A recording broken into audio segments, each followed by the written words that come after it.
He aquí el testimonio documental del triunfal viaje de Su Excelencia el Jefe del Estado Generalísimo Franco por tierras valencianas, que han recibido los beneficios del Plan Sur, gestado y comenzado inmediatamente después de las dramáticas inundaciones de octubre de 1957, por orden expresa del primer magistrado de la Nación. A su paso por la carretera Madrid-Valencia se detiene la comitiva en el embalse de Alarcón, sobre el río Júcar.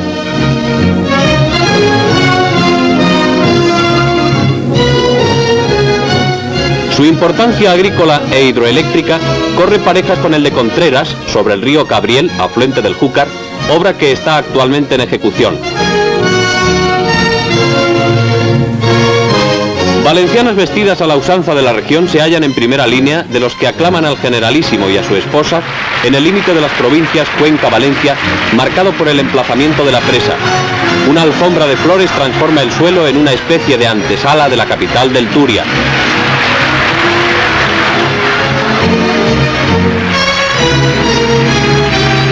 El plan de aprovechamiento integral Júcar-Turia beneficiará a 146.000 hectáreas de regadío, aparte de su importancia hidroeléctrica.